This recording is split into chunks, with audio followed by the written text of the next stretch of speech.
We're less than 2 months away from the Delaware primary. One of the key races in Wilmington will be the chance to nominate a Democrat who is not James Baker. That's because Baker can't run again, which means it's up to 5 Democrats and 1 Republican to convince voters they're right for the job. Over the next several weeks, we will meet the Democrats, and we begin with Dennis P. Williams. Welcome. Thank you for having me. Yeah, you're quite welcome. Now tell me, many people know you as state representative and co-chair of the Joint Finance Committee. Yes. Now I'm going to throw something at you. Fine. Okay. If you're doing a campaign commercial and you can look at that camera, what's your 30-second pitch to voters on why you're the most qualified?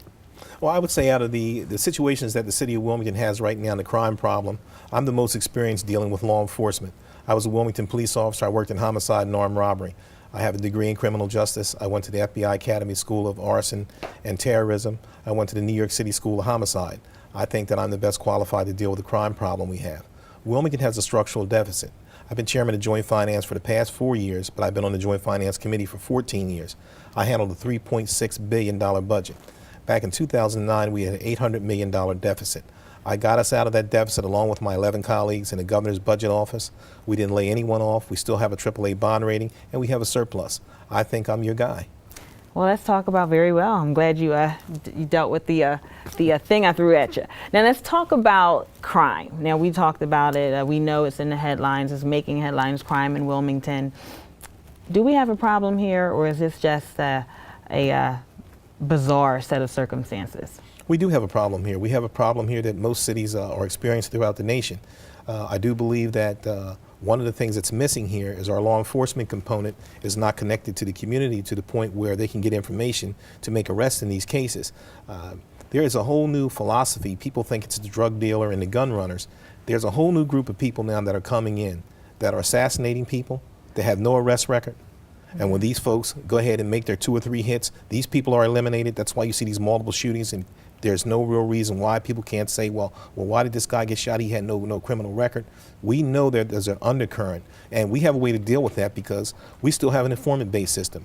The people that are working with the Williams administration, I have a retired ATF agent, 3 retired Wilmington police officers, a professor from the University of West Virginia, who has helped the Cleveland police, the Baltimore police get out of some of their major problems. He is also a retired police officer. And we're going to also use internal revenue to go after these drug dealers. If you can't get the drug dealers for dealing narcotics and firearms, then we can go after them with the IRS the same way they brought Al Capone down. We're going to use many components to keep our streets safe. And people say it can't be done, watch and see. Okay, yeah, because the mayor has said in effect that, people are going to shoot one another and you can't stop them. So is there a leadership issue at play here in this election? Well, I would never say people are going to shoot each other and we're not going to be able to stop that. I don't think that leaders should be saying those type of things, first of all. I think leaders should be taking initiatives to find out ways to go out and combat crime. Under Safe Streets Initiative, our plan, we're going to go after violent offenders. We're going to go after 37 to 40 people standing on corners. If a person is standing on a corner and you have anywhere from 10 to 14 people, and you know in the past few months there's been 7 shootings there, come on, it's 15 degrees outside. Why are they standing there? They're dealing in the illegal substance trade. You have probable cause, you have the 2-hour uniform law of arrest, you have the loitering, and you have disorderly conduct. You can get out of the car and start asking people for identification. Most of the times, if you keep that aggressive patrolling up, people who have firearms and narcotics in their possession are not going to carry these guns because they know the police are going to stop and frisk. Are we going to take aggressive action? Yes, we are, because we're not going to ride by and wave at you. If you're holding a gun and standing on the corner, we are going to arrest you.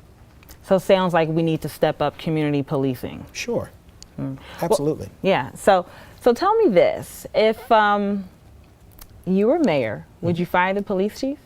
Well, yes, the police chief was number 1 on my list, and I love Michael. I've known Michael since he was a cadet, but there is time for a change. It's the same thing in the sports industry. If your team can't win above 50 games and you're in last place every year, management has to go along with their staff.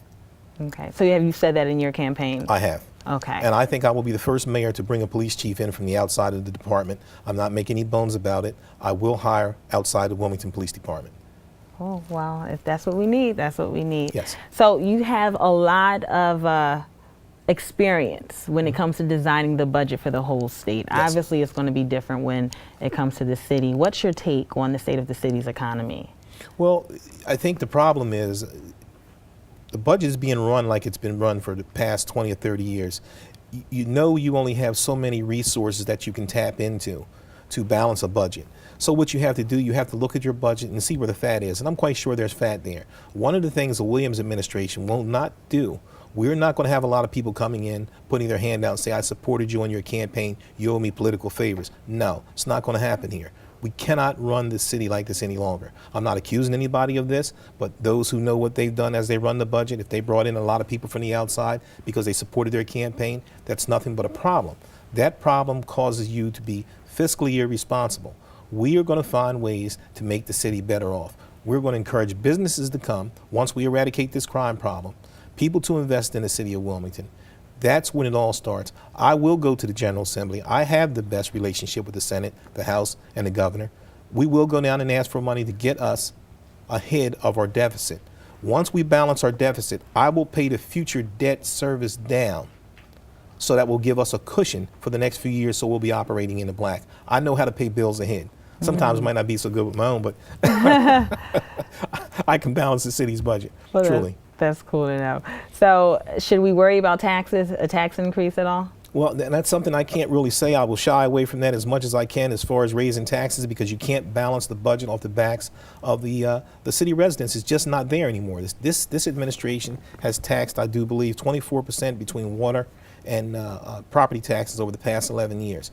People have lost their jobs. People have been downsized. They can't continue to pay all these different taxes and water bills. We have to stabilize it, and we have to find a better way to work with our people who have lost their jobs and who are in trouble. We will eliminate some fat out of the budget, as I stated, and we will look for public and private partnerships, like 4th of July. I will ask the business community, you know, this is the United States' birthday, the 4th of July. Can you help me? Can you pitch in? Clifford Brown, we will ask for more than 50% of the funding of these programs. And we will say to these folks, we're going to give you the best police protection, but right now we're in a tight. We need you to help us. As I stated to you earlier off camera, I have 37 businesses now in the Business Roundtable that we created probably the past 4 months. We started out with about 15, we went to 20, now we have 37. We're meeting tomorrow. These folks really want to do something for the city. They want to roll their sleeves up, but they want the city to also start working for them. I will start looking at ways to make businesses feel comfortable coming into Wilmington and a one-stop shop. Not coming tomorrow, you got to get a permit. 30 days later, you got to get a permit. Well, now you're selling sandwiches, you need another permit. Well, you want to open up across the street, now you need another business license. That drives people out. People start to say, by the time I open up, I haven't made $1, but I've given you $3,500 in either permits or false alarms. This has to be eliminated, because we are driving our business people out of this city and they're going to the county. They already don't like to pay the city wage tax, but if we bend over and work with them, come to a partnership and say, listen, let's work together. We understand that there's some problems here, but let's work together and we can eliminate some of these permits and licenses. And now maybe we can come to a happy medium. We can all work together here. Let's talk about some of the neighborhoods, because you've talked about businesses, and it seems like we have businesses moving to the riverfront, which brings me to people who are sort of upset about that because they think the current mayor, is neglecting neighborhoods. Is there a priority list for you, which neighborhood to work on? Well, there has to be. We want to do a three-prong attack in this city, and when I say that, we're going to do public safety, economic development, and neighborhoods. We want to go out and look at community leadership. We're not going to come in and dictate in the neighborhood and say who represents this neighborhood.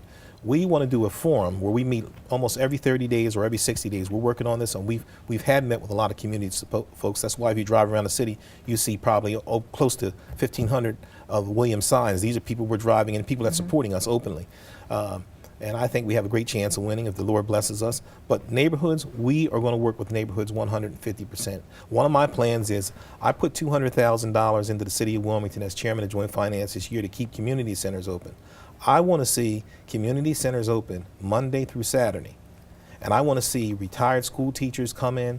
And we want people to volunteer, not just for sports. We want to look at tutoring, things, team building, teaching people to be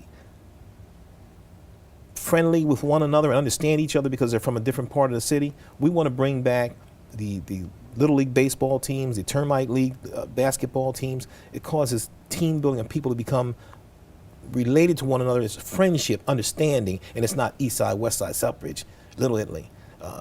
that kind of nonsense, when you start all that nonsense, it's drawing lines in the sand. You know, people say, I'm from this part of town, I'm better than you. But if people got to know one another, and intramural league teams and things of that nature, you follow what I'm saying? Yeah, I follow you. And we also want to expand the summer job program into the fall. We're working on something to take it from just summer jobs into the fall to keep these kids employed and going to these centers. And we want people to really volunteer, not people who's looking for a payday or a plaque or a whole bunch of news and rewards in the paper. Those days are gone. If you reach back and really want to help someone, roll your sleeves up and become a mentor. And every person in the Williams administration will be a mentor, or they don't want to work for me.